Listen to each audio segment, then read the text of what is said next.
Welcome to my channel আফরোজা.সম্রাট kitchen. আজকে আমি তোমাদের সঙ্গে শেয়ার করব আলু করলা ভাজির রেসিপি।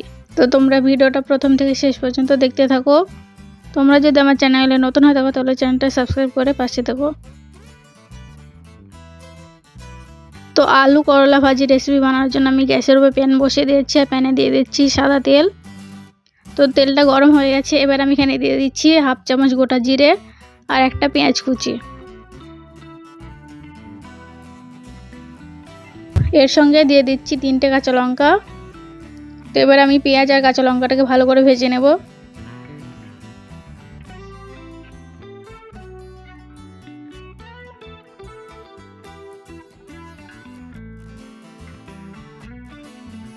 পেঁয়াজ আর কাঁচা লঙ্কাটা ভাজা হয়ে গেছে, এবার আমি এখানে দিয়ে দিচ্ছি 1 চামচ হলুদ গুঁড়ো।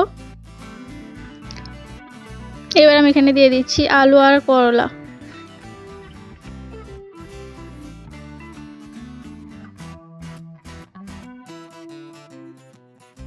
এর মধ্যে আমি দিয়ে দিচ্ছি পরিমাণ মতো লবণ। তো এবার আমি সবকিছু ভালো করে মিক্স করে নেব।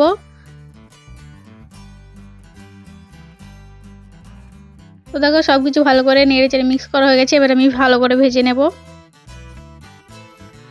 তো দেখো আমাদের আলু করলা ভাজি একদম রেডি হয়ে গেছে। তো তোমাদের আমি একবার দেখিয়ে দিচ্ছি যে কতটা পরিমাণে সিদ্ধ হয়েছে।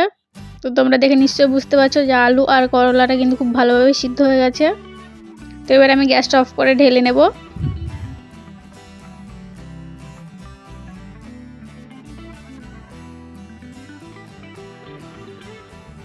তো দেখো আমাদের আলু করলা ভাজির একদম রেডি হয়ে গেছে। তো তোমরা কিন্তু অবশ্যই এরকমভাবে বাড়িতে একবার ট্রাই করবে। আর আজকের ভিডিওটা যদি ভালো লেগে থাকে তাহলে লাইক কমেন্ট শেয়ার করতে কিন্তু ভুলবে না।